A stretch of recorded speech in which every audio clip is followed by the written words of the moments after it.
Bonjour et bienvenue dans une nouvelle émission de l'espace entre nous. On va aller un petit peu plus loin que l'orbite terrestre aujourd'hui, direction la planète Mars. Avez-vous déjà vu un vrai morceau de Mars? Oh bien sûr, aucun astronaute n'a foulé à ce jour le sol de Mars et donc forcément n'a pas ramené encore d'échantillons. Aucun robot non plus n'a encore ramené un échantillon. Mais pourtant, nous avons ici, à l'Eurospace Center en exposition pour le moment, un véritable morceau de Mars. C'est bien sûr une météorite martienne. C'est donc un morceau de Mars trouvé sur la Terre. Il y a plusieurs catégories de météorites. Il y a toutes les météorites que nous connaissons, qui rentrent dans l'atmosphère de la Terre. On les appelle des météores. Quand on les a retrouvés sur le sol, ça devient une météorite.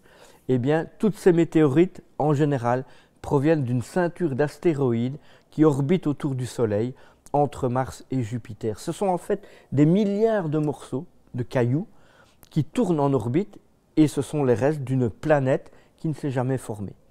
Donc, de temps en temps, un petit morceau se détache de cette orbite et, par le plus grand des hasards, croise l'orbite de la Terre, rentre dans notre atmosphère et ça devient une météorite trouvée sur le sol.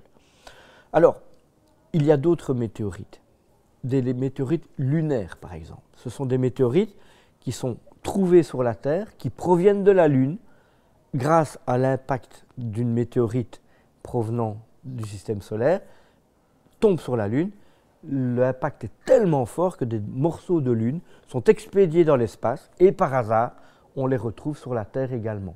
Regardez notamment cette magnifique photo de la Lune, prise d'ailleurs par un moniteur de l'Eurospace Center. On peut voir des tas de cratères, des milliers de cratères. Et regardez celui-là particulièrement, la météorite est tombée exactement là. Et regardez les traces qu'on appelle des éjectats, qui font des centaines de kilomètres de débris qui ont été expédiés. Et là, on peut voir évidemment à quel point il y a des débris de Lune qui peuvent être expédiés dans l'espace. Et il est fort vraisemblable également qu'on trouve des morceaux de terre sur la Lune. Et il paraît que dans des échantillons de morceaux de Lune ramenés par les astronautes d'Apollo, il pourrait y avoir des morceaux de terre qui ont été récoltés par le plus grand des hasards. On s'est comparé les échantillons des vols ramenés par les vols Apollo de la Lune, les 400 kg de roches lunaires qui se trouvent dans des laboratoires un petit peu à travers le monde, aux États-Unis principalement, mais dans d'autres pays également. Il y en a en Europe, bien sûr. On peut comparer les échantillons lunaires avec une météorite. Si ça ne provient pas de la Lune ni de la ceinture d'astéroïdes, ça ne peut provenir que d'un seul autre endroit, c'est la planète Mars, qui est la dernière planète tellurique. Après, ce sont des planètes gazeuses, donc ça ne peut provenir en fait que de la Lune, de Mars ou de la ceinture d'astéroïdes. Donc par déduction, si ça ne vient pas de la Lune, si ça ne vient pas de la ceinture de météorites, eh bien ça provient évidemment de quoi? De la planète Mars. Et il y a environ 370, 370 météorites martiennes répertoriées à ce jour dans des collections, dans des musées, etc. etc. Alors vous pouvez en trouver des toutes petites, mais celle-ci est vraiment exceptionnelle parce que c'est vraiment une très très grosse. Alors vous allez me dire, ah mais elle n'est pas de couleur rouge. Effectivement, pourquoi? Parce que la planète rouge, comme on la connaît, qu'est-ce que c'est? Pourquoi a-t-elle cette couleur-là? En fait, c'est de l'oxydation.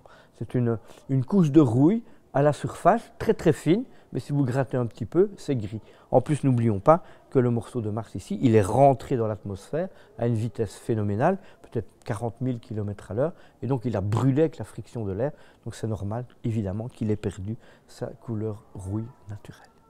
À bientôt pour une nouvelle aventure dans l'espace.